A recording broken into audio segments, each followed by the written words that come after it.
sworn enemies falling madly in love, guys sweeping girls off their feet with over-the-top romantic gestures, running through the airport trying to catch your love before they fly away forever, and intense, passionate moments happening in the middle of the street in the pouring rain. These are all cliches from a movie genre that, according to Time, Vox, and The Guardian, has made a recent and surprising comeback: the romantic comedy. According to an article on The Observer that chronicles and analyzes the evolution of the rom-com, although the movie genre first came to be in the earliest 20th century and retained its popularity throughout it by constantly morphing to fit in with the changing times, it experienced its first major dip in popularity in the early 2000s. The reason for this decrease in popularity is not surprising.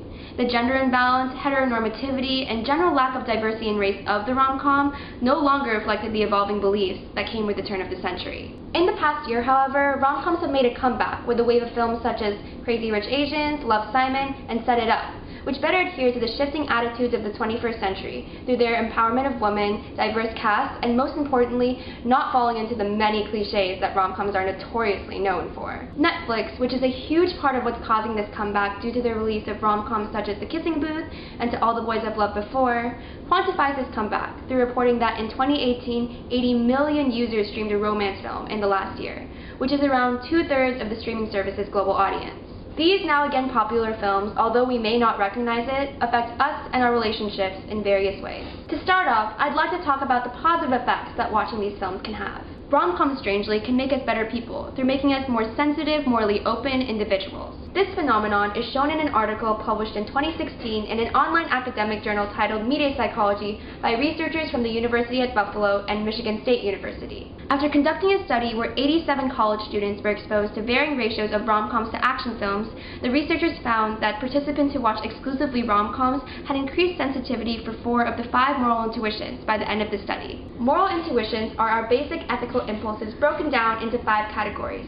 As shown in the study, repeated exposure to romantic films led to viewers to becoming more attuned to the intuitions of loyalty, care, fairness, and respect for authority, making the individual overall more ethically sensitive. The positive effects of rom-coms extend beyond the individual through these films' ability to help save romantic relationships. This ability of rom-coms is shown in a study published in the Journal of Consulting and Clinical Psychology by researchers from the University of Rochester and UCLA. Researchers studied 174 couples during their first 3 years of marriage to test the effects of different types of relationship counseling on marital success.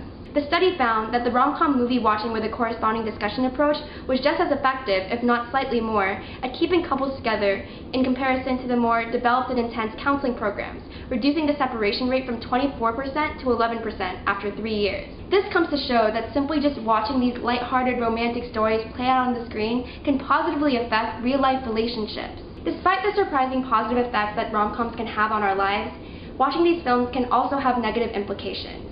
As these films tend to portray an idealized version of what love is, young people in particular often pick up some serious misconceptions on what romantic love really is. Quoting Dr. Julia Lipman, a postdoctoral research fellow at the University of Michigan Department of Psychology, it is possible that frequent exposure to romance and courtship in this idealized form could lead viewers to adopt equally idealized notions about relationships in the real world. Researchers from the university studied 625 college students, asking them how often they watch certain rom-coms, sitcoms that feature dating relationships, and marriage-themed reality shows. The study suggested that greater exposure to rom-coms was correlated with a stronger belief that love finds a way, and that higher exposure to marriage-themed reality TV, which although aren't exactly rom-coms, do portray similar ideas, was correlated with a belief in love at first sight and true love. These serious misconceptions can make people, particularly women, feel inferior and broken when their love lives don't live up. Paraphrasing Dr. Sylvia Kratzer, professor of cinema studies at the UCLA Department of Theater, Film, and Television,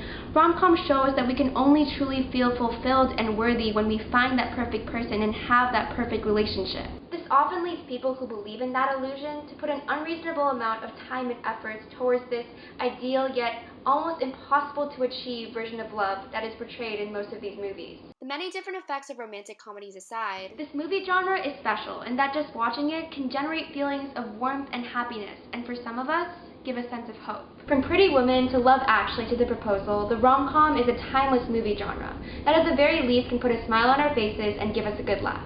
The key being that we make sure to take our own feelings and lives out of the situation when watching these films. In order to reap just the positive effects of these films, whether that be brightening our day, giving us a sense of much needed hope, making us a better person, or saving our relationship, we must learn to simply watch these films for what they are. Perfect yet fake love stories, while keeping in mind that what we're seeing is the exception for love and not the rule. Thank you and goodbye!